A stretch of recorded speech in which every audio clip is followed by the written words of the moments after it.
Thank you, Senator Sheldon. We will now move to question time, and I'll call Senator Duniam. Thank you, President. My question is to the Minister representing the Minister for Employment and Workplace Relations, Senator Watt. And I refer the Minister to an answer he gave in question time last Thursday when he suggested that one of Australia's most respected business advocacy groups was the Australian Chamber of Commerce and Industry was misleading its members and was wrong. Has the Minister himself reached out to ACCI in order to address the issues outlined in question time? Thank you, Senator Duniam. Minister Watt. Thank you, President, and thank you, Senator Duniam. Well, hasn't it been a bad weekend to be a Liberal? It's been a bad weekend to be a Liberal. We've had the Victorian election result, all those claims about 15 seconds. Thank you, Senator Duniam. Look, Madam President. Sorry, Senator Duniam. I can't hear you for the noise in the chamber. I can't hear Duniam. you, President. President, a point of order on relevance, and I appreciate Senator Watt's observing of weekend's events. I had a question about a question he answered last Thursday. Yes, I will direct the minister to the question. Please move to the question. Thank you, Senator Watt. Thank you, President. I have not, as the Minister for Agriculture, Fisheries, Forestry and Emergency Management, I will admit that speaking to ACCI has not been my highest priority because we have other ministers who have direct contact with them. But what I will say is that I've been having a lot of contact with stakeholders in my portfolio lately, and one of the things that they keep saying to me is that they are incredibly relieved to finally have a government that is prepared to listen to them, that is prepared to actually get out there and listen to them on issues like agriculture, fisheries, forestry and emergency management, rather than National Party or Liberal Party ministers that used to walk in, lecture them and tell them how things were going to be without actually listening. So I'm very happy to talk about the relationships I've got with stakeholders in my portfolios. But as I was saying, it has been a bad weekend to be a Liberal, especially in Victoria. I don't know how Senator Henderson must be feeling after all the carry-on that we saw from Senator Henderson in the weeks leading up to the election. But it wasn't just the Victorian election that made it a bad weekend to be a Liberal. We had more revelations about former Prime Minister Scott Morrison and all those tricks he played. Senator Watt, you have drifted, and I would draw your attention back to the question. Thank you, Senator Watt. Thank you, President. I respect your ruling. I thought I had addressed the question by talking about the fact that I'd been concentrating speaking to stakeholders in my portfolios rather than stakeholders in other portfolios. But what is probably going to be hardest for the Liberal Party to accept this week is that the decade of low wages that they presided over is finally at an end. Finally at an end, because we have reached agreement with Senator David Pocock as to our policies about industrial relations, and they are going to get wages moving again, something that we know certain employer groups don't want to support, and we certainly know the Liberal Party doesn't want to support. But those days are over. Wages are going to get moving again, and that's going to be good for business too. Expired. Senator Duniam.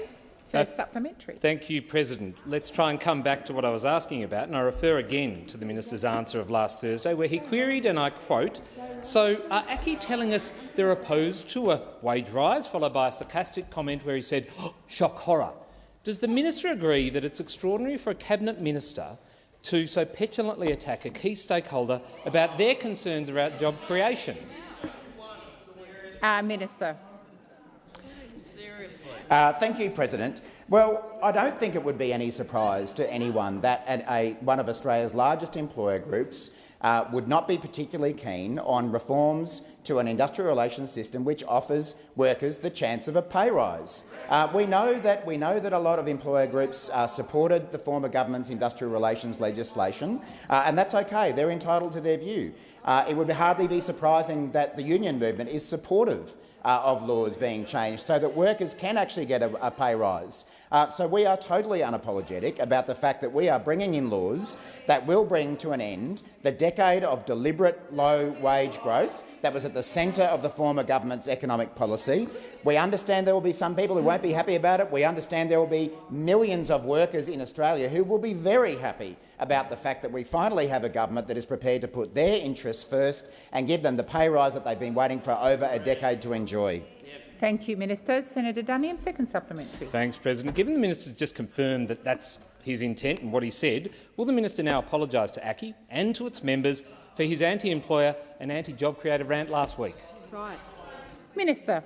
Thank you, President. Well, if there's one group of people who should be apologising when it comes to industrial relations, it's the Liberal Party of Australia. They should be apologising for the decade of low wage growth that they forced upon every single working Australian in this country. They should also apologise for the low productivity that was delivered to business as a result of their conflict-driven, anti-agreement policies that actually hurt the interests of workers and businesses. I predict this week is going to be the week where the full reality of the federal election defeat is going to finally hit home with the Liberal Party. They are finally waking up to the fact that their decade of low wages is coming to an end because they lost the election, and they lost it to a government that had a central platform of getting wages moving again. We are going to deliver on the mandate that we received from the Australian people to get wages moving again. I know it's going to be very, very hard for the Liberal Party, especially those from the state of Victoria after the weekend they had, but every worker is counting on us delivering this, and we're going to do it. Thank you, Minister Watt. Senator Sheldon. My question is to the Minister representing the Prime Minister, Senator Wong. The Albanese Labor government went to the federal election with a commitment to get wages moving after a decade of neglect by the Liberals and Nationals. How will the government's industrial relations policy agenda benefit Australian workers? Senator Wong. Thank you, President, and thank you to Senator Sheldon for the question, and thank you and many on this side for their continued commitment to ensuring Australian workers get a decent share. Both before they were in the parliament and subsequently. And unlike those opposite, we have a different view about the importance of getting wages moving again. Because the reality is, as Senator Sheldon outlined in his question, Australia had a government for 10 years for whom low wages were a deliberate design feature of the Australian economy. A deliberate design feature of the Australian economy. And they've never resolved from that. They didn't resolve from it in the federal election campaign, where they opposed a dollar wage increase. They don't resolve from it now.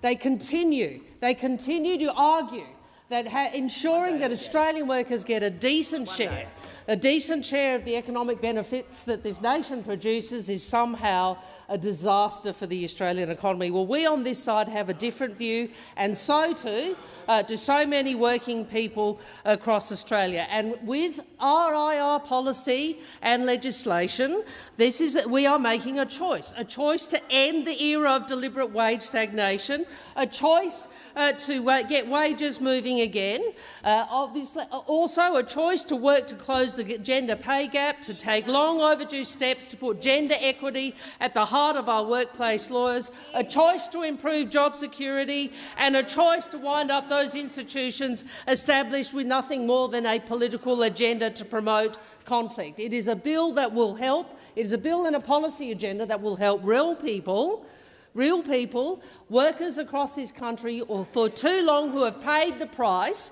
of the Coalition's view that we weren't allowed to get wages moving again in this country. Senator Sheldon's first supplementary. Can the Minister outline how the government's industrial relations policy agenda will benefit Australian businesses? Minister.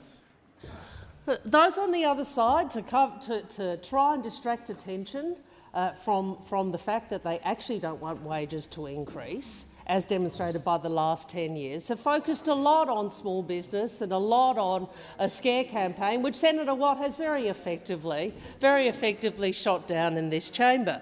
I would remind those opposite that rates of bargaining for small businesses have dropped by over 60% between 2010 and this year. That is under you. So, unlike you, we think it's a good thing to support small business participating in bargaining if they want to.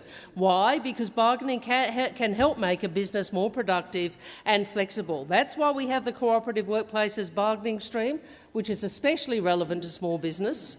It ensures that business can opt into relevant agreements negotiated by their industry association. And, of course, we will provide funding to the Fair Work Commission to provide small business bargaining support. You pretend to be the friends of small business. Time has expired. Senator McDonald. Senator McDonald. Order. I have a senator on her feet. Thank you. My question is to the Minister. Sorry, Senator McDonald. I'm way ahead of myself. No wonder you all look confused. Sorry, Senator Sheldon. Second supplementary. Thank you. Can the Minister outline how the government's industrial relations policy agenda will benefit the Australian economy? Thank you, Minister. The policy, our legislation and our approach makes gender equity an objective of the Fair Work Act, bans pay secrecy clauses in employment contracts, creates two expert panels in the Commission to deal with pay equity and the care and community sector, ensures employers have a duty to prevent sexual harassment, makes the sexual harassment dispute process fairer and more effective, empowers the Fair Work Commission to settle disputes over flexible work requests by arbitration if necessary, and prohibits advertising jobs at below legal minimum wages, and importantly, does what 18 out of 26 OECD countries does, which is to prioritise multi-employer bargaining. You know, those opposites seem to think that the sky will fall down. You're behind the OECD, and the reason that so many of our competitor economies are going down this path is because it's good for productivity and it's good for cooperation. We want to get wages moving again. You are stuck in the 10 years of wage stagnation. Thank you, Minister. Your time has expired. Senator McDonald. Thank you. My question is to the Minister representing the Treasurer, Senator Gallagher. Minister, I refer to the Prime Minister's comments on the 2nd of September 2022. When asked if there would be a new mining tax, he said, and I quote, "No, that's not on the agenda." Minister, can you guarantee Labor will not implement any new mining tax? Thank you, Senator McDonald. Minister. Thank you, President. Thank you, President, and I thank the senator for the question. And I don't recall specifically, or I don't know everything the Prime Minister said going back to the 2nd of September, but I know he has been consistent in his language in that regard. I have not heard, that is what he's been saying. That is certainly the position of the government. But we are, can I just say, we are a mature and responsible government that's dealing with a very, very significant increases in prices for energy and an energy system that is creaking and collapsing under the weight of a decade of inaction from those opposite. 22 failed energy policies, never landed one of them. The power was going to go out. The power was going to go out pretty much the day we took office. Since then, we've had supply shortages, we've got cost escalation, we had the member for Hume who hid an increase in prices. So we are dealing and trying to clean up the complete and total shambles that we inherited. Senator. I answered the Minister, question. Senator McDonald. Thank you. It is to relevance. I specifically asked, can she guarantee there will be no mining tax? The Minister is being relevant to your question. Thank you, Senator McDonald. Minister. Thank you, Madam President. And I did answer the question up front. The government has no plans for a mining tax. The Prime Minister has been very clear on that. The Treasurer has been clear on that. But I am further to my question, further to the information, for the information of those opposite. The government is in this area, in the area of energy, which I think has been linked to questions around tax increases. We are cleaning up a complete and total mess that you left us. That's the reality. Everyone knows it. Everyone knows it. That's the work that we are doing, and we will continue to do whilst we hold the office of while we were in government. Your time has expired. Senator McDonald, first supplementary. Minister, I refer to revelations on the 11th of November 2022 that your cabinet was considering implementing a mining tax. Does this mean the Prime Minister is considering breaking this promise?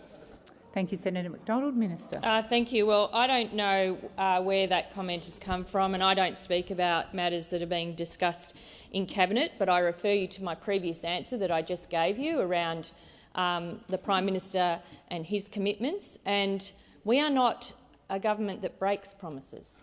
So as hard... Order. Minister, resume your seat. We deliver. Minister, order. Order. Order. Order. I'm waiting for quiet so I can call the minister back to answer her question. Minister. Thank you. We deliver on our commitments. We deliver on our promises. It's why we've delivered an increase in the minimum wage. It's why we've held the Jobs and Skills Summit. It's why we're cleaning up the aged care mess. It's why we passed the climate change bill. It's why we're debating the National Anti-Corruption Commission legislation later this week. It's why we passed laws for cheaper childcare. It's why the budget had making medicines cheaper. It's why we passed paid domestic and family violence leave, because we are a government that delivers on our commitments, every single one of them. Thank you, Minister. Your time has expired. Senator McDonald, second supplementary. Well, Minister, it looks like Labor looks like it's broken its promise on ruling out a mining tax. Labor has broken its promise on a $275 cut in electricity prices. Labor has broken its promise on multi-employer bargaining. How many more promises will you break? Thank you, Senator McDonald. Minister. Thank you. We're a government that keeps all of our commitments, and as I'll continue to go through them, You are wrong. You are wrong in the assertion in your question. It's simply wrong. We have abolished the cashless debit card. We've started the work on an Indigenous voice to Parliament. We've got the plan for an end of violence against women. We're investing in the NBN. We've got the Women's Economic Equality Task Force. We have not stopped. Every single day we come to work is to implement the commitments we took to the Australian people, to make Australia a better place for people and to fix up the mess, the destruction, the disarray, and build back the trust in government after 9 years of your systemic failures in almost every single area of government responsibility. Thank you, Minister. Senator Hanson-Young. Thank you, Madam President. My question is to the Minister representing the Minister for Communications, Senator Watt.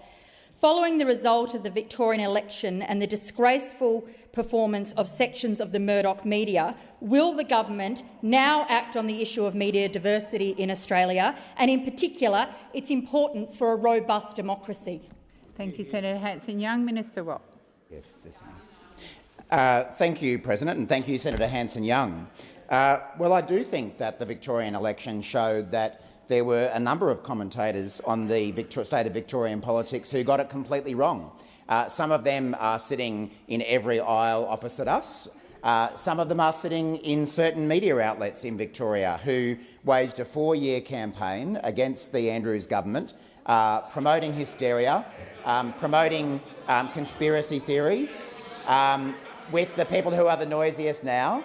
Yeah, we do live in a free country, and you know what? Some people are free to get it wrong. And you have got it wrong year after year after year about the issues that the Victorian people were concerned about.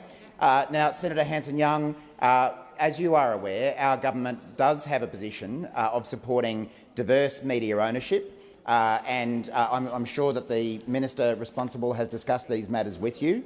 But I do think, in general terms, that the Victorian state election again showed that some media outlets, along with some members of parliament, actually need to get out in the real world and listen to what real people have to say about these issues, rather than just occupying their own echo chamber. We have seen some members of the Liberal and National parties, federally and Victoria, operate very closely with some of those media outlets, and what they demonstrated was that they were grossly out of touch with people in Victoria, just as they have demonstrated that in the recent federal election and in a range of other elections as well. So I do hope that the Victorian state election is a very big wake-up call for a number of media outlets, as it should be also for members on the other side. Otherwise, they're going to keep drifting down the out-of-touch path that they seem to be intent on taking.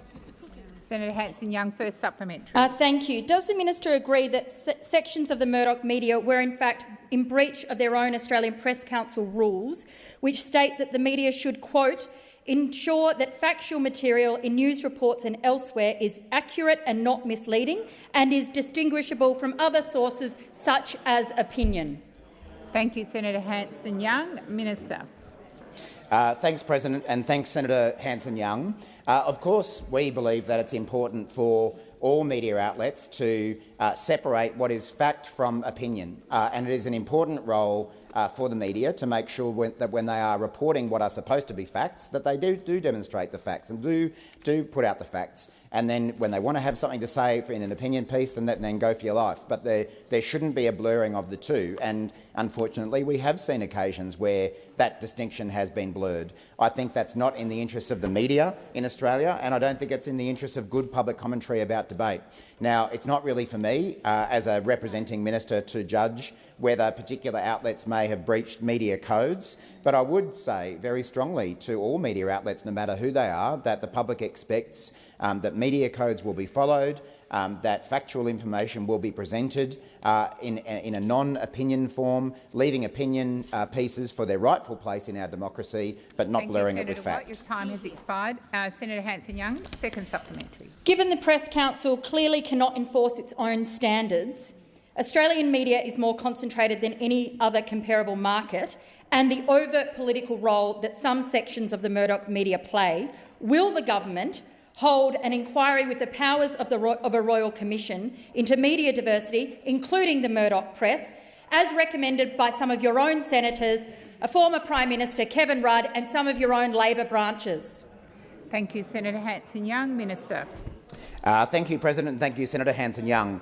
As I was saying in my original answer, the Albanese government does support a diverse and sustainable media sector, and we recognise that quality news and public interest journalism plays an important role in the functioning of Australian society and democracy. It is essential to informing local communities. Labor has long acknowledged and voiced concerns about the level of media concentration in Australia, which is why the Albanese Labor government is focused on supporting and fostering diversity in our media. It's also why the government has affirmed a clear position that a Royal Commission or judicial inquiry into media concentration is not the way forward for media policy. There have already been multiple reviews and inquiries into the media and public interest journalism over the past decade, yet the recommendations from these processes have not been properly addressed. Rather than holding another inquiry, we need to be outcomes-focused in implementing the backlog of recommendations that already exist. Thank you, Minister. Senator Walsh. Thank you, President. My question is to the Minister for Women, Senator Gallagher. Can the Minister please inform the Senate how the government's policy settings in workplace relations and gender equality are benefiting Australian women? Thank you, Senator Walsh. Minister. Thank you, President. I thank Senator Walsh for her question and for her years of representing low-paid workers, in particular women, through her service through the Labor movement, through the union movement. This government is committed to gender equality, not as an afterthought because we have a women problem, but because we understand gender equality as a core economic imperative that benefits all of us. And this government recognises that there are structural challenges to achieving gender equality that need structural responses. There's been a decade of ignoring these structural barriers to gender equality, and women have been bearing the cost, including through lower pay, poor conditions and chronic labour shortages in feminised sectors. So we're getting on the job of fixing this through our workplace relations settings, investments in cheaper childcare and modernising PPL schemes, and through reforms to close the gender pay gap and investments to end violence against women. These are the structural reforms to fix the systems that are not working right or that are not working in the interests of women. We're putting gender equality at the centre of workplace relations by making gender equality and job security objects of the Fair Work Act and strengthening access to flexible working arrangements. We will also establish a pay equity expert panel and a care and community sector expert panel in the Fair Work Commission. We will increase pay transparency by providing pay secrecy prohibiting pay secrecy clauses and strengthening gender pay gap reporting.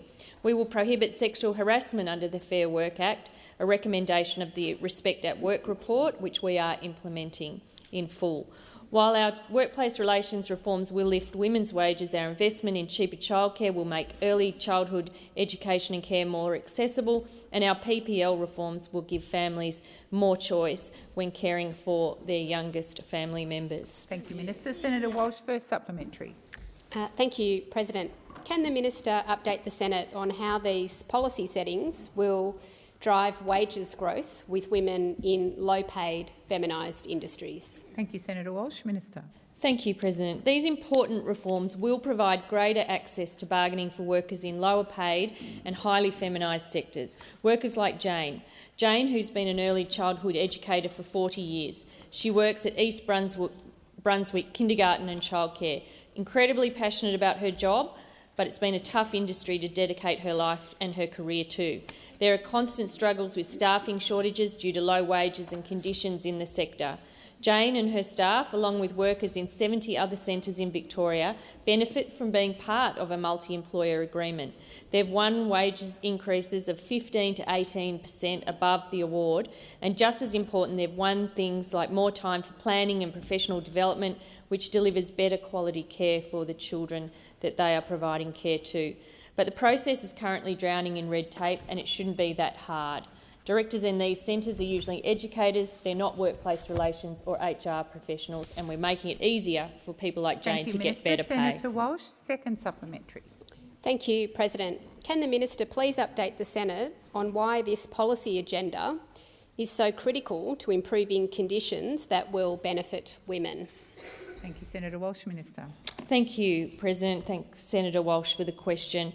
Achieving economic equality for women requires reforms to improve working conditions as well as pay. And we are amending the Fair Work Act to provide stronger access to flexible working arrangements. Women are twice as likely as men to request flexible work arrangements, but the reform is not just important for women. This will help families to share those work and caring responsibilities, which is critical to driving gender equality. Currently, an employee can ask for flexible work arrangements, but if their employer says no, they've got nowhere to go. The reforms that we're looking at will bring employers and employees together in workplaces in the first instance to resolve requests and gives the Fair Work Commission the power to resolve the dispute if needed. In addition, we're prohibiting sexual harassment under the Fair Work Act. This complements reforms to the Sex Discrimination Act, which passed in this place last Friday. Along with implementation of paid family and domestic violence leave, our reforms will make workplaces safer and more flexible for women. Your time has expired. Senator Hanson. Thank you. My question is to the Minister representing the Minister for Climate Change Energy, Senator Wong. With the large-scale penetration of renewables into the national grid over the past 20 years, coinciding with energy costs for Australian households and businesses rising by 300% or more over the same period, is the Albanese government telling Australians the truth when it says renewables are cheaper? Thank you, Senator Hanson. Minister. Thank you, President. Thank you to Senator Hanson for the question. And yes, we are. And it's not simply our assessment, it's the assessment of those involved in the energy markets, and those assessments are public. And it is the case that the lack of policy certainty over the last decade has meant that we have seen an increase in energy prices, combined with the international circumstances we see, which are well known to everyone in this chamber, including the war on Ukraine and the way in which energy supplies are being utilised as part of that, essentially part of that conflict. Well, Senator Hanson, with respect, it's not simply me saying this. This is what global markets are saying. This is what developed economies around the world are saying. And if you go to Europe and you understand what is occurring in Europe and what is therefore and is occurring in global markets, they are affecting Australia's energy costs, as are being affected around the world. And Senator Rennick, a bit of economic irrationality over there, fair enough. But it's, the reality is the market is not where you are. The market is not where you are. Senator Hanson, we deeply appreciate how difficult the increase in energy costs is for Australian households.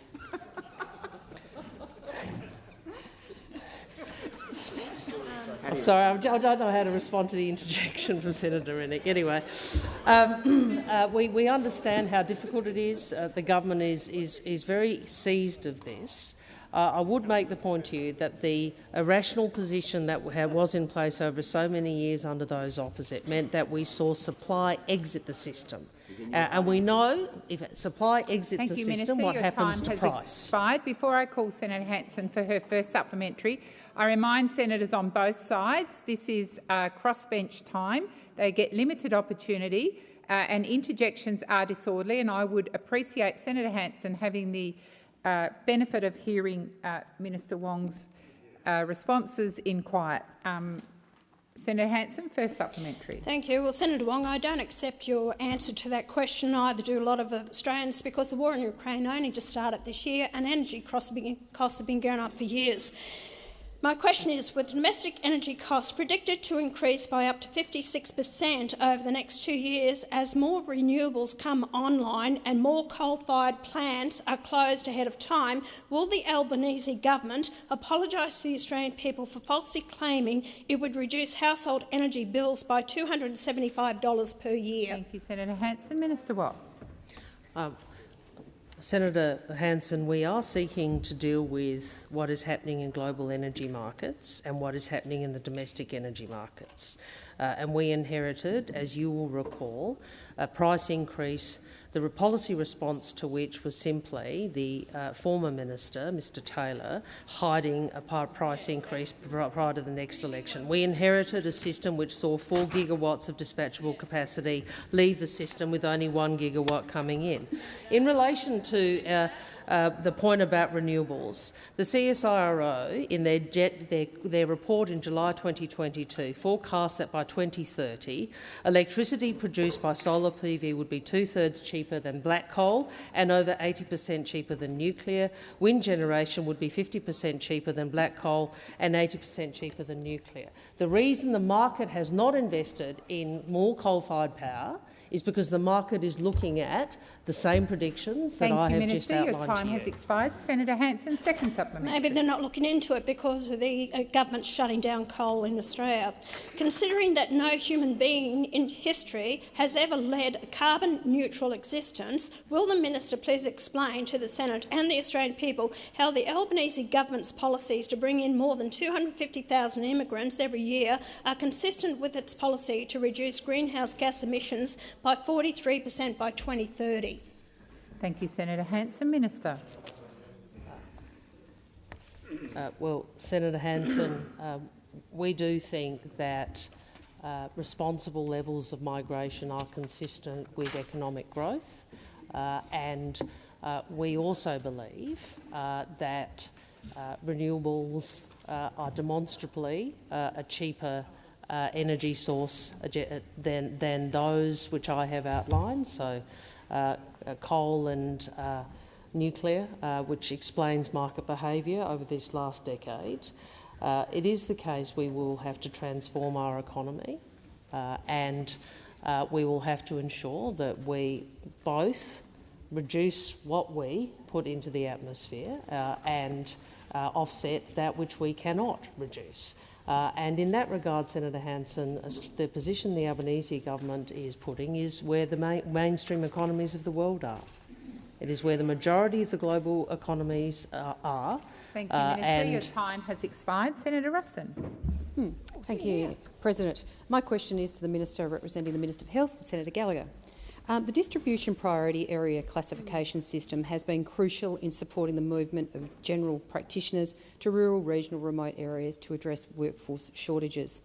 However, the Albanese government's decision to expand the DPA means that outer metropolitan areas now have the same priority status as rural and remote parts of the country, where critical GP shortages are being felt the hardest.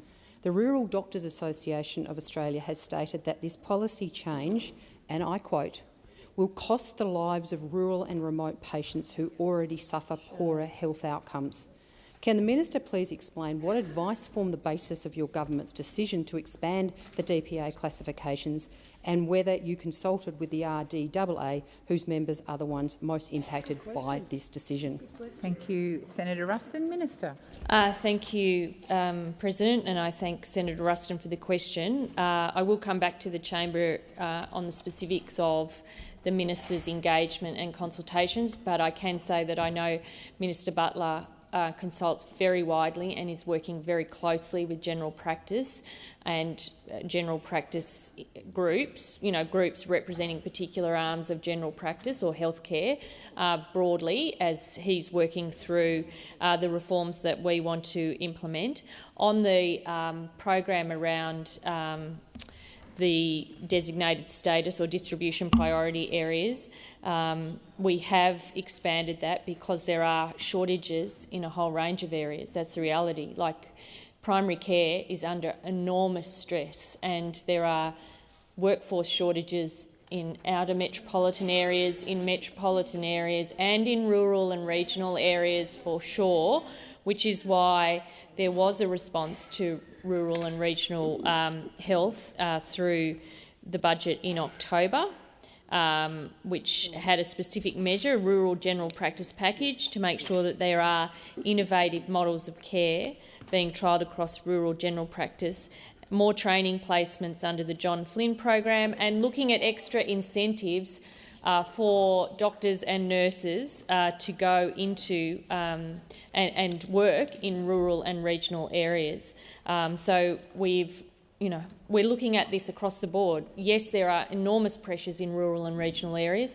There are enormous pressures in primary care. You just talk to any GP at the moment and they will tell you how hard it is in terms of workforce, in terms of how they run their businesses, in terms of pressure that we are trying to respond through the Strengthening Medicare Fund, and some of the other responses through the urgent care clinics as well are all designed to assist general practice. Your time has expired. Senator Ruston, first supplementary. The Warrumbungle Shire Council has previously stated that your government minister's decision to expand the DPA classifications will likely mean people in rural and remote communities will have to travel hundreds of kilometres to receive medical attention. When asked in budget estimates if the government had consulted first with rural, regional and remote communities before making this decision on DPA's classification, Senator McCarthy said no. Minister, can you confirm that the Albanese government did not consult with these communities before making these decisions? Thank you, Senator Ruston. Minister. Thank you. Well, I've already said I will come back on the specifics of the consultation, but I do know we've got the Strengthening Medicare Task Force. There's a range of consultative mechanisms that the Minister Butler has put in place to deal with the pressures, that we inherited from your term in government. The reality is you don't just have a primary care crisis that happens over 2 months. This has been building for years. The workforce shortages have been building for years. We had an inquiry that Senator Green chaired, I think you chaired it, didn't you, Senator Green, into this specific matter, which made recommendations in order to deal with some of the pressures that experienced under your watch. So there is more to do. There is more to do, but we also have to deal with workforce shortages in other areas of the country as well. Your time has expired. Senator Ruston, second supplementary. When asked in question time in the House about the number of rural towns who've lost a GP because of the decision of your government to change the DPA classifications, Minister Butler refused to answer the question. Does Minister Butler know the number of rural towns who have been negatively impacted by this decision? And if not, why not? Thank you, Senator Ruston. Minister. The decision is about creating additional workforce. That is behind the decision, right? So that these other areas that are having trouble attracting GPs are able to work through that program. So, yes, we accept that there are significant workforce shortages in rural and regional areas. And it's not just GPs, it's in a whole range of health workers. But we also have them in other areas of the country, and we need to respond to that as well. And part of the reason why we are putting in the urgent care clinics, the grants, the $220 million grants programs for GPs so that they're able to put in place supports in their practices to help meet some of the pressures they're seeing, plus some of the other incentive programs, is all designed to come at this from a number of different ways. There is no silver bullet. Your time has expired. Senator Waters. Thanks very much, President. My question is to the Minister representing the Prime Minister and also the Climate and Environment Ministry, Senator Wong. Today, a report from the Climate Council and Emergency Leaders for Climate Action has reported that the Queensland floods earlier this year cost nearly $8 billion. And extreme weather events over the past year have cost Australian households an average of $1,532.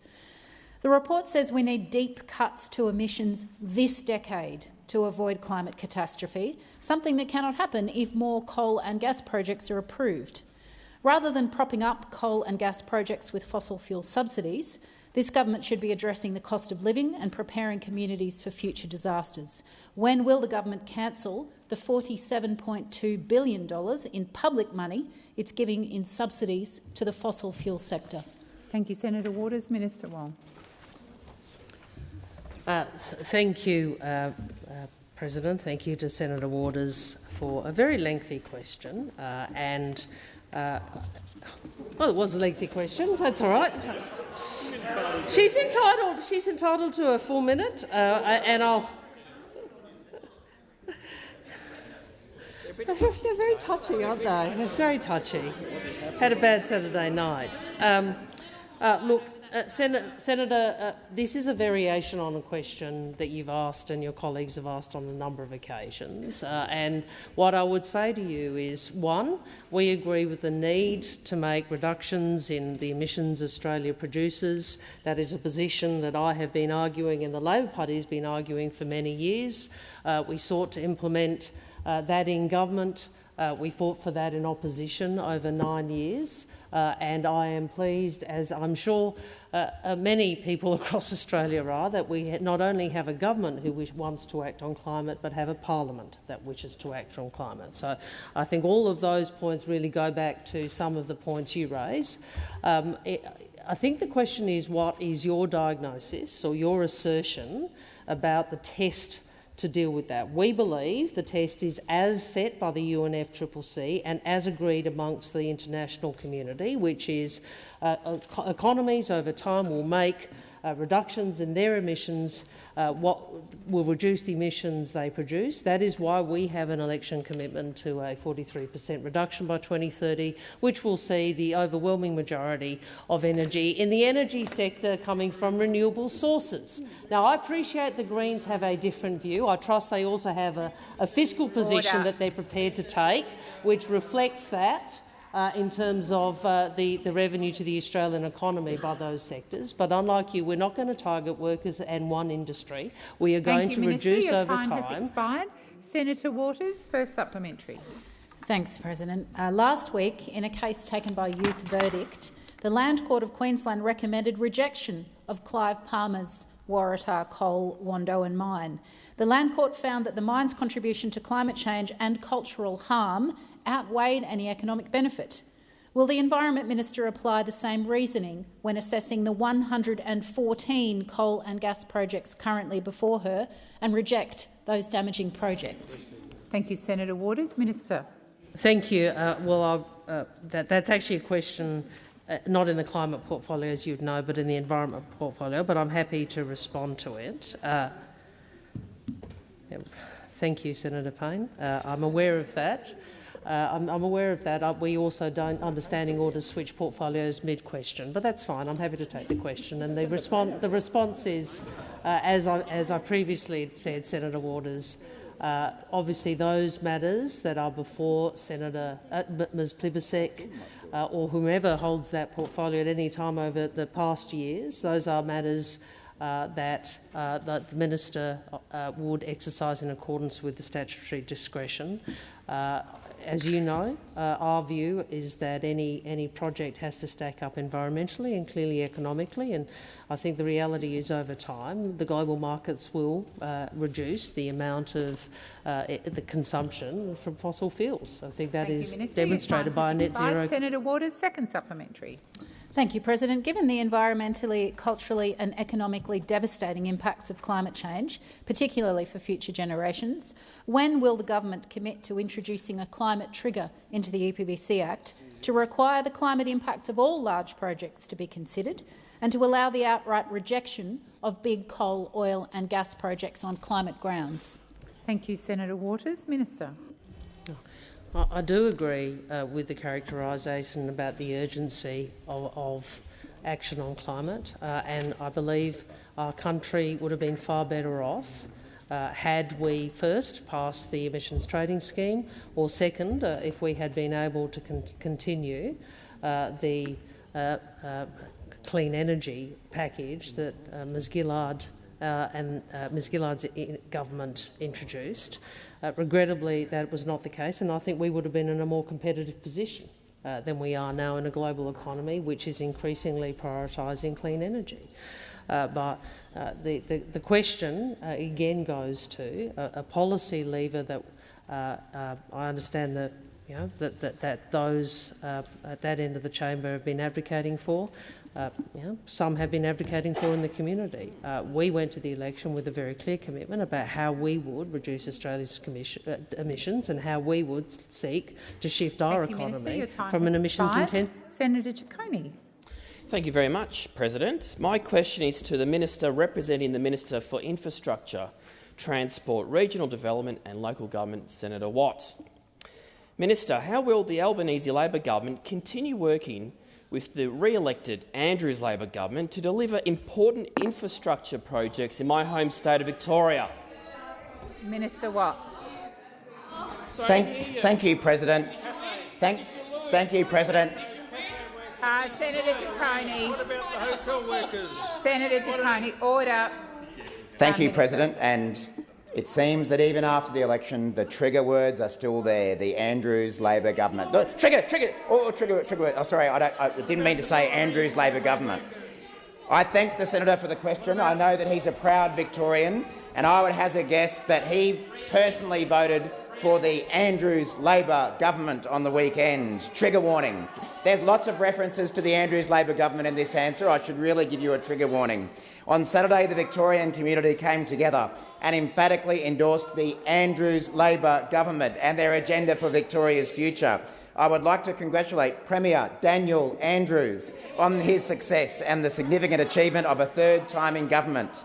Despite what you may have heard in this place last week, it's clear that the Victorian community has strongly endorsed the work that Premier Daniel Andrews and his team have done to date, as well as the work to be done over the coming years. And this was despite an increasingly desperate and personal scare campaign run by the Liberals and Nationals both in Victoria and in the federal government. Minister Watt, resume your seat. Order. Order. Order. Order. I have a senator on her feet. Order. Order. Senator Ruston. Point of order on relevance. I was just wondering whether you might draw the minister's attention to the question. Thank you. I will remind Senator Watt. He has been broadly relevant, but I'll remind him the question was about infrastructure. Thank you, Minister Watt. Thank you, President. It's always good to talk about the Andrews Labor government. And of course, the Albanese Labor government will continue to work with the Andrews Labor government on infrastructure projects throughout the state of Victoria. Through the 2022-23 October budget, we've gone line by line through the previous government's mess of an infrastructure portfolio and cleaned it up while making sure we continue to invest in important projects for Victoria's future. We've put an end to the fake financing and ideological obsession with the East-West link, and we're working with the Andrews Labor government to invest in the Barwon Heads Road Upgrade Stage 2, the Ison Road Overpass, the Melbourne Airport Rail Link, the Gippsland Rail Line Upgrade, the Cameron's Land Interchange at Beveridge, and of course the $2.2 billion to the suburban rail loop that will be delivered by an Albanese Labor government and the Andrews Labor government. Thank you, Senator Watt. Your time has expired. Senator Giccone, first supplementary. Thank you, President, and I thank the minister for that answer. Minister, how will the federal Labor government work with the Victorian Labor government to deliver important infrastructure projects such as the suburban rail loop? Thank you, Senator Giccone. Minister Watt. President, I'm very pleased you asked about the suburban rail loop, which was, of course, a core commitment of the Andrews Labor government, because the suburban rail loop is a once-in-a-generation infrastructure project that will transform how Victorians move around the state. And while some still don't want to accept the reality of defeat after defeat, the Australian government will work with the newly elected Andrews Labor government to honour our election commitment to provide $2.2 billion. Minister Watt, please resume your seat. Senator Henderson, it is not okay to run a commentary alongside the minister's answer. I would ask you to listen quietly. Minister, please continue. Thank you, President. As I say, we will now honour our election commitment to provide $2.2 billion towards the suburban rail loop east, which has been yet again endorsed by Victorians on the weekend. But it's not just urban Victorians who will benefit from this project. Regional Victorians from Gippsland and the Latrobe Valley will benefit hugely from this project, gaining fast access to Monash University, Monash Health, including the Children's Hospital, all without having to go into central Melbourne, saving an hour of travel. This is an important project, and yet again Victorians have endorsed it. Thank you, Minister. Senator Giccone, second supplementary. Thank you again, President. Again, I thank the minister. Minister, has the Victorian community expressed a view in relation to the delivery of the suburban rail loop by the state and federal government? Minister Watt. Thank you, President. And in fact, Senator Giccone, it's clear from the results of Saturday night that the people of Victoria have yet again made their view clear on the suburban rail loop. Not once, but twice this year alone. Communities in Melbourne's east have voted emphatically in favour of this project. Whether it's Bayswater, Glen Waverley or Box Hill on Saturday night, or Chisholm and Hotham back in May, local communities have made it clear that they want the delivery of the suburban rail loop.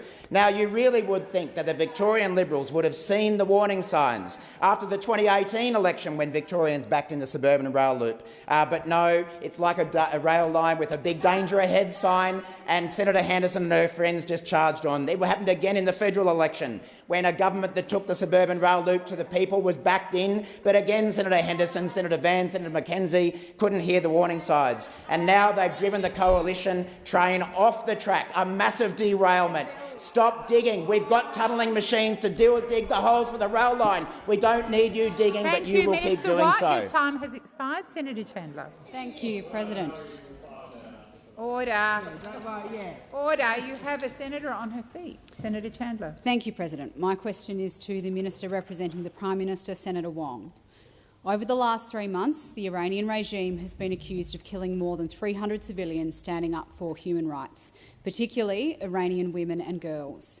The Iranian-Australian community has been calling for weeks for the Australian government to hold the Iranian regime to account. Has the government now applied any targeted sanctions, such as those imposed by like-minded nations? And if not, why not? Thank you, Senator Chandler. Minister. Thank you, President. Thank you to Senator Chandler for her question. And she and I had a discussion about this in estimates, and I would refer her in terms of the action we have been taking to the answer I gave in the Senate last week.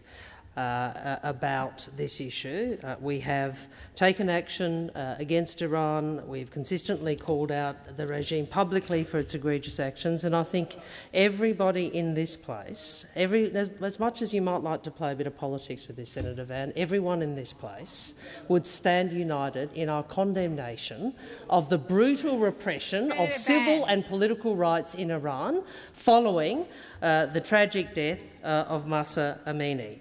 So I would make this point. In relation to sanctions, the senator does know that I, nor any foreign minister before me, including Senator Payne, notwithstanding her interjection, have ever speculated publicly on sanctions. Previously, no foreign minister would publicly speculate on sanctions for very good reasons. I understand the calls from the community in Australia. I met with some representatives last week and I said to them, I understand why it is people feel so strongly about this and why people are so angry. I wish we were a world in which Australia and other like-minded countries such as Canada and the US and New Zealand and many others that we have been working with in the UN context to put pressure on Iran, I wish we could make this better, but we can't. That is the reality. This is a repressive regime. We have to continue to work with other members of the international community to assert clear pressure in that context. We have also made representations directly. Your time has expired. Senator Chandler, first Thank you very much, supplementary. President. Last week, after cancelling a division on my urgency motion calling on this government to take concrete action against the human rights abuses perpetrated by the Iranian government, both the opposition and the Greens clarified their positions as in favour of the motion. What was the government's position on the motion, in support or against, as Labor senators called out at the time? Minister. Thank you. This is going back a few days now. My recollection is that the whip indicated the government's position on that motion. So I'd refer you to Hansard on that. But again, I'm advised that she did. And what I would say is I think we have been very clear about our position in relation to Iran, and I find it disappointing. I find it disappointing that those opposites are playing politics with an issue when we see people being killed because of their actions and their beliefs. I find it extraordinary. And you think that what a procedure in the chamber where there was obviously an issue where an explanation had to be given in relation to a vote, you think that somehow is the main issue? No, you know what the issue is? The issue is the repression of women and men and children in Iran for standing up for their rights. That's the issue. Senator Chandler, second supplementary. Thank you, President. Hundreds of Iranian Australians, Kurdish Australians and their supporters have been rallying outside the parliament today. Will the government listen to them and take real action to strengthen Australia's response to the abuses in Iran? Thank you, Senator Chandler. Minister. I'm aware of that protest. I discussed it with members of the community with whom I met last week, and I support their right to protest, and I understand their calls.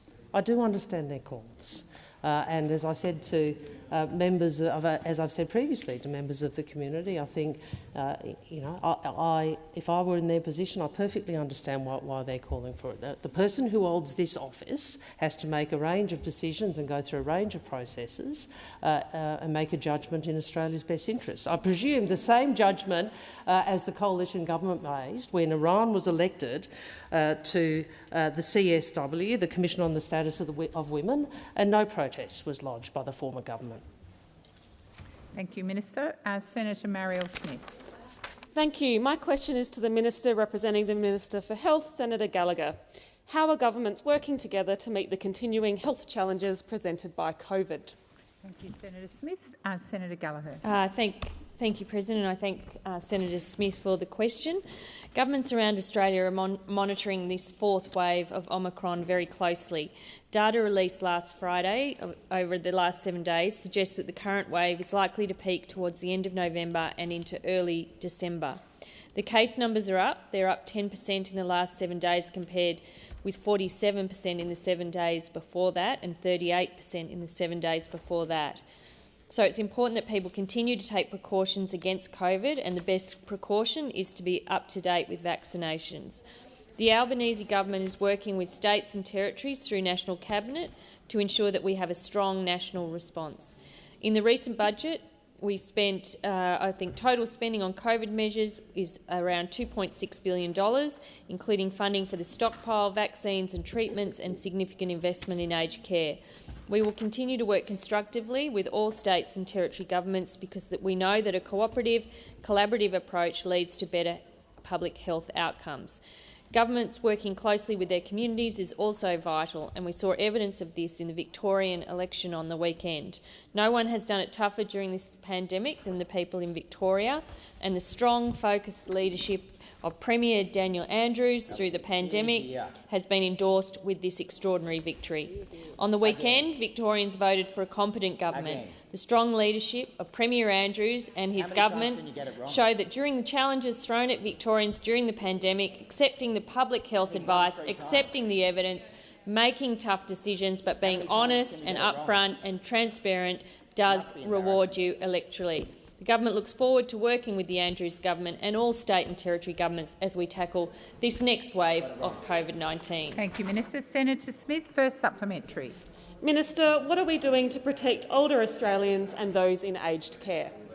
Thank you, Senator Smith. Minister. Thank you very much, Senator Smith. The budget includes funding to support ongoing measures to protect older Australians.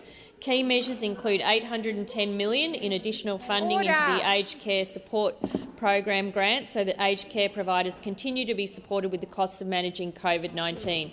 $235 million to ensure aged care, primary care, disability care and First Nations health services will continue to have access to a supply of PPE, treatments, rapid antigen tests. Sorry, I can't hardly hear myself. Senator Wong and Senator Henderson. Senator Henderson, you've had a tough weekend, we know. We know you have. Take all the time you need. Take all the time you need.